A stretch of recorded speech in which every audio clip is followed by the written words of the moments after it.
Ano namimiss mo kay papa mo? Yung bunganga. Yung, syempre natandaan mo yun. Para naman sa inyo yun, ano? Ano yung mga, yung isang pangaral na laging sinasabi ni papa mo? Yung paulit-ulit niya laging sinasabi sa'yo. Yan, hello everyone! Good morning! Dito po tayo sa daan. Papunta po tayo sa bahay ni Brother Paas. After po na mailibing si Brother Paas, syempre alam natin malungkot yung pamilya niya. Ano po? So dadalawin po natin yung asawa niya.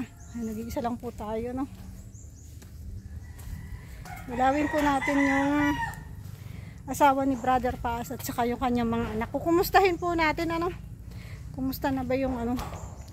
Sitwasyon nila dito. Syempre alam naman po natin patuloy yung tulong ni Kuya Bal para sa kanila. Iba pa rin po yung nadadalaw natin para kahit pa paano may kakwentuhan, ano po? So ayan, dito na po tayo. Ayan po si ano, si Mrs. Paas nagbi-video. Dito pa lang deliver, oh. Ayan. Ang lalaki ng bato.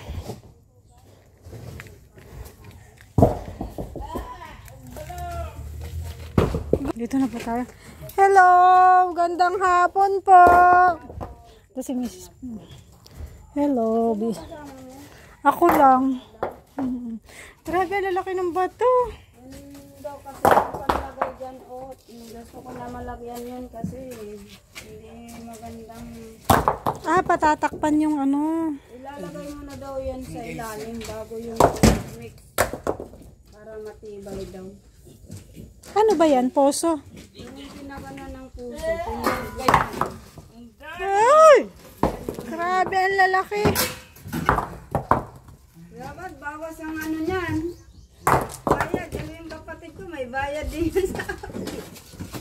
Kaya po hindi may mga yan binili. Yan po guys. Shout out po. Thank you po sa 40 viewers. Ay, naka-live po pala. Naka-live ka po. Share like naman po. 3 likes, 40 views. Thank you so much guys. Shout out po. Nandito pa daw po si Brother Paas, talaga to si Mrs. Paas. Nasa kwarto po ba? Dito, dyan yung upuan niya. Ay, oo, yan yung upuan niya. Hindi ba nakutakot sa kanya? Itinapay na muna namin kasi masigit nga nagdala ng tiles si Kuya Bal, naka simento, baga nung pagkalibig. Pang simento sa kusina, kaso may rinaras pa yung trabador namin. Baka first week daw ng February. Yan po yung upuan niya, no, Brother Paas. Ginojoke po ako ni Mrs. Paas, nandito pa daw po.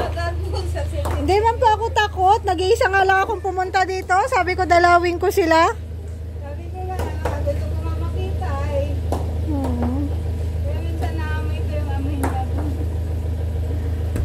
Dinalaw ko po sila. Ayan o. Yung pala, ayan na. Tiyempo naman po na nagbababa sila ng bato. Ayan o.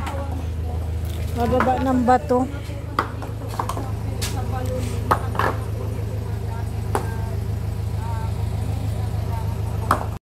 Bato. Ano daw po yan? Yan muna ilalagay doon. Tapos baka sisimentohin para matibay. Lalaki guys, grabe. Laki ng bato.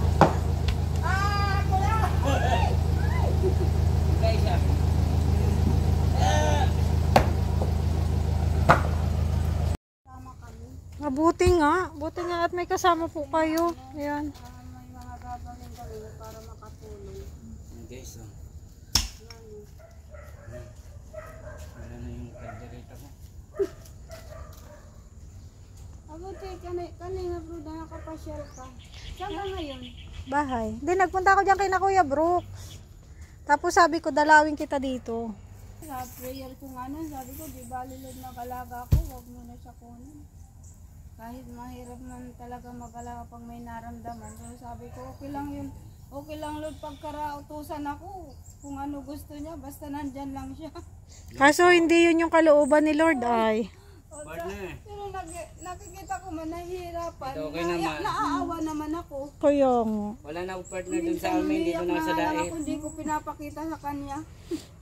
Iba yung kalooban ni Lord sa ano natin. Kalooban niya. Namatay yung bayaw ko. Miss ko talaga kay Brother Paas yung ano. Nagano siya, nagpo-forward ng verse sa GC ng Kalingap. Araw-araw yan, tuwing umaga. Oo, mga daily bread ba? Pagkain ng espiritu, pagkain spiritual. Yan. Araw-araw po yun, nagsisend si Brother Paas doon ng verse. May part. Yan yung magtito, oh. Yan po ang magtito. Magkapatid pala, parang magkapatid lang sila ay. Oh. Tinatabunan na po nila to, oh. Si ano po to, si Pinyel, yung panganay na anak ni Brother Paas. Ayan. Maliligo ka pinya. Ay, manaulan. Maliligo na yun eh, naliligo. Ay, hindi daw ikaw naliligo. Hindi ka naliligo pinya. Kaya, pero kami naman nung Naasar lang ang tito niya. Maganda po at may kasama sila dito. sa pastor po siya. Hindi siya, ano sa mga malakay. Kahit nag-uulan po, oh. Tuloy-tuloy yung trabaho ng kapatid niya, no, Mrs. Paas. Palaka! Sabi na dyan palaka. Hello po. Hello. Yung patayin palaka. Nakapag-gilid yung sibuyas pa ba? Subscribe po ng live ni Brother pa. Sibuyas ba bang na? Sana po si Pinyel lang merienda, oh. Tusa ni tito niya. Yan. Ano namimiss mo kay papa mo? Bunga nga. Yung, syempre natandaan mo yun. Para naman sa inyo yun, ano. Ano yung mga, yung isang pangaral na laging sinasabi ni papa mo. Yung paulit-ulit niya laging sinasabi sa'yo. Ay, gano'n. Ako kami ulit nakapag-live kasi Sa piling na ni Lord. O na natin. Asa na naman magluto? Piling na ni Lord si Brother Paas. Bigyan naman to. Hello guys, hello po. Magandang hapon. Yan, ito daw po si Kuya ay nagka-clown. Si Kuya Will. Nag-entertainment din po ako. Ay, wow. Hinahanap nga akong partner ko, karatawag. Minsan lang naman po, may kasama na akong magician, ako entertainment. Nagpapa. Oh, ang galing na. Kaya nga sabi ko, di ba, pag yung may mga papiding si Kuya, pwede kang sumama. Hindi ko naman dinala yung question ko. Oo. Mag-clown ka. Oo nga. Dinala ko yung costume ko, gumagawa ko ng buhok. Yung bonnet, ginawa kong buhok, dinala ko. Ganda pala tong para sa mga bata. Masaya po kasi mga bata pag nakakakita ng mga clown. Dito nag-clown ako, artista. Matatawa ako. Malakas po yung ulan. Hindi tayo makaalis. Sabi ko ay sisilip lang ako dito. Bisitahin ko lang sila. Ayan, oh. Hindi na tayo pinapaalis. Wala pa naman akong dalang payong. Sa sasakyan. Lumakas guys. Maya maya tayo uwi. Sabi, oh. kanina pagdating mo, ganda ng sana. Oo, pag-alis ko din sa bahay. Kaya nga sinipag ako lumabas eh. Kasi mainit. Doon pa rin. Di ba na ako naalis doon? Ano? Nabaha dyan. Kaya hindi ako lumipat. Ano na eh, parang naisira na. Mababa kasi. Eh maganda doon kasi hindi nabaha. Bahay ko baga doon, di man nabaha sa Alpay. Oo. Hindi doon nabaha talaga kahit anong lakas ng ulan. Kahit baha na yung katabing lugar namin, o doon hindi talaga. Mataas pala yun. Mataas ang lugar doon. Tingnan nyo guys, oh, lumakas ang ulan. Kanina kaganda-ganda. Hindi ko lang nandun ka. Ano ako? Nandun. Naalala ko kasi kung buhay na ako yun, nandiyan ka. Ay, oo, kung buhay si Brother Paas. Andun yun siguro. Malapit din yung kay Kuya Mel. Hala! Grabe! Oh, diba? Oh, ayan po guys, oh. Grabe ang ulan.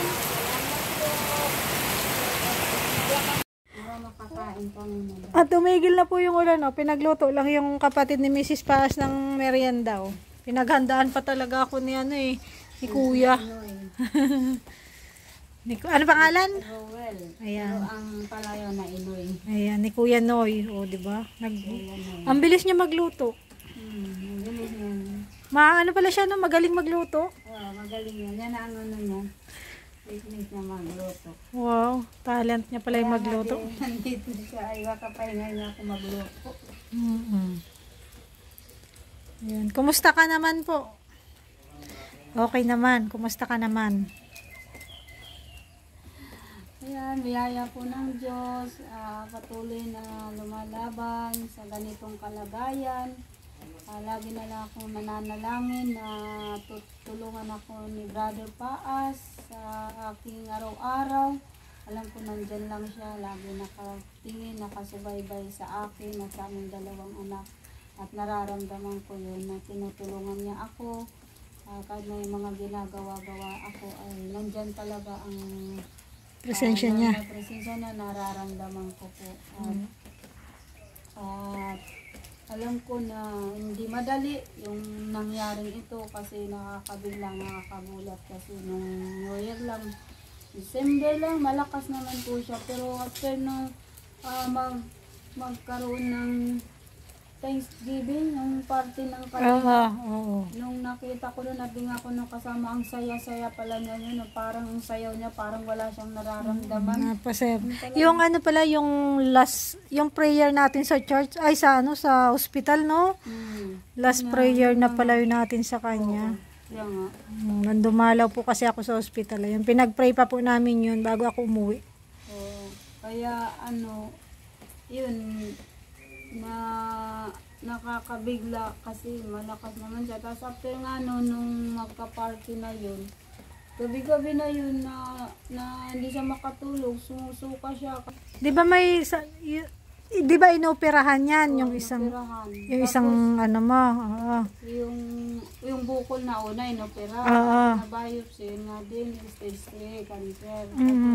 Prayer lang ginawa ko. Tapos inom ako ng mga herbal, ng mga food supplement ng isang sponsor natin na naging kaibigan namin ni Brother Paz. Binintan ako na mamahal naman kasi yun. Yung 5 in-order ko nun, halos nasa 15K. Halos 3 days ako nung naka-order. Tapos nung last year nga, nagpa-CT scan ako, praise God, at nag-negative. Kaya sabi ko, ay, thank you Lord, nakasurvive na ako sa aking naramdaman.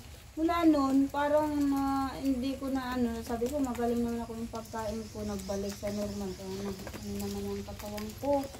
Tapos naging busy na nga ako kay Brother Paz at siya naman lagi ko sinasamahan baga, pa-check up sa Naga, endoscopy, yung sa Bicol Medical Diet, dyan sa sentro, sama ko saan siya mapagamot, sinasamahan ko.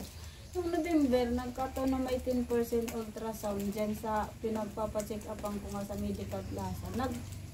Nagpa-ultrasound ako. May nakita na naman siya. Sa tabi pati nang naoperahan. May buto na naman. So, kailan uli yung December, January. Kailan uli yung check-up mo po? Baka ngayong February, magpa-check up ako ulit. Sa Naga? Diyan na lang ulit muna kasi diyan na ako nagpa-ultrasound. Tapos, sa ayaw ko patingin muna sa surgeon doon nga sa resort. Di ko dinala sa doktor ko na surgeon. Hanggang ngayon. Dalhin mo. Iba rin naman yung namomonitor. Maganda yung namomonitor ng doktor. Tapos yun Natuwa naman at may kasama sila.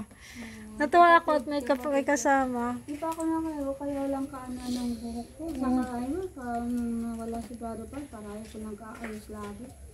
Buti nandyan siya, gusto ko nag-aayos. Kasi gusto ko nakikita ko nag-aayos ako. Wala, grabe, ang bilis naman ito. Kain na muna. Kain na. Wala pa kaming 15 minutes na nagkwentuhan dito. Ayan, mag-pray po tayo. Naghanda po si Kuya Noy ng merienda. Salamat po sa blessing na ito na inanda ng aking kapatid. Bless mo po, O Diyos, ang pinagmulan nito at ang nagluto nito sa aking kapatid na si Inay. Salamat po sa aming kakain, Lord. Magbigay ito ng nutrients, Lord, sa aming katawang lupa. Salamat po ng marami na nabisita kami ni Kalinga Broda, Lord. At nakasama namin sa meriendang ito sa hapon na ito, O Diyos. Salamat po ng marami. Mapapurihan ka, pasalamatan sa mga biyaya pagpapalang ito. Tanggapin mo ang panalangin ito sa pangalan ni Jesus. Amen. Kain po tayo, merienda tayo. Pansit na linuto ng aking kapatid. Dala po niya ng kahapon. Pansit bato, saging. Galing.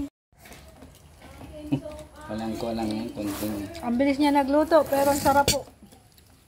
Sarap ng pagkaluto niya. Walang sa bugil.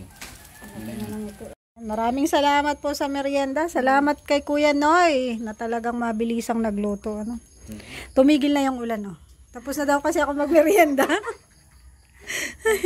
merienda na at saka Ayan. nagkwentuhan na tayo. Ayan. Ingat kayo dito. Ilan na yung Welcome. Daan-daan lang ako dito. Pag pumunta ako dyan, pumupunta kasi ako dyan, oh. Kina Kuya Brooks yan. Daan-daan lang ako dito. sige, ulan ka lang pa. Kwento-kwentuhan, chika-chika. Pantanggal ng lungkot kasi alam ko malungkot talaga yung ano, naiiwanan ng mahal sa buhay. Pero dapat tanggapin kasi ganun talaga eh. May hangganan. Ayan, saya ng mga ibon dito. Sa lunes, pag may tangka pa siya at magawa kami naman. Biko.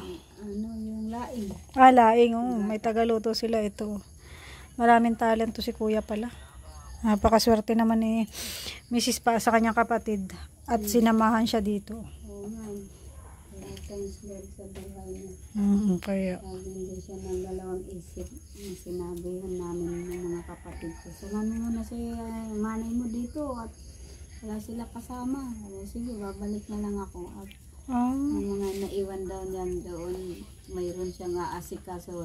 Babalik na lang. Kaya bumalik siya kahapon. Grabe, bait. Bunso siya, bunso. 10 kami. Dami niya pala, no? 10. Yung sumunod sa akin, kinuha na ng Lord. Ito na ang pinakabunso. Yung kami lahat na ano pa. Buhay. Nandito pa sa ano, mundo. Pag lumaki, ano, tapos nagkaroon na ng kanya-kanyang pamilya, yung siyam, parang napakakunti lang, ano. Konti lang. Pero pag may mga ano na anak-anak, marami din. Pag nagkasama-sama lang. Yan. Tuwang na karagdag ng kalakasan ko nandyan sila. Pati mga ako, mga asawa. Yung kapatid ko rin nandun na nagmotor lang noon, basang-basa sa lakas ng ulan. Parating kasi sila noon nung last night eh. Oh, malakas ulan ng last night. Ang ko eh, dumating ay nanginginig na daw eh. Pag, naunahan pa nila ako dumating kasi doon nga sa transit, grabe yung ulan, di ako makalabas. Hanap ko yung payong. Hindi man masundo ako at ng motor, mababasa. Anong pagtila-tila ng ulan, saka ako nagtawid, ano na ako, nag-tricycle. Alis na, bye-bye. Sabay po. Kapag bisita mo, baga man wala na si Brother Paas. Nakaalala ka pa rin bumisita kay Mrs. Paas. Siyempre, hindi ko naman kayo makakalimutan. Salamat sa Salamat po. bubuhay pa siya. Nandun ang support nyo. Nadala kayo ng mga DXN para makain. Dadalan din kita sa pagpunta ko pagbalik. Wala kasi ako stock eh. So, ano ka rin, ano. Bye-bye! Yung aso. Ingat ka sa lagi ka pagdadrive.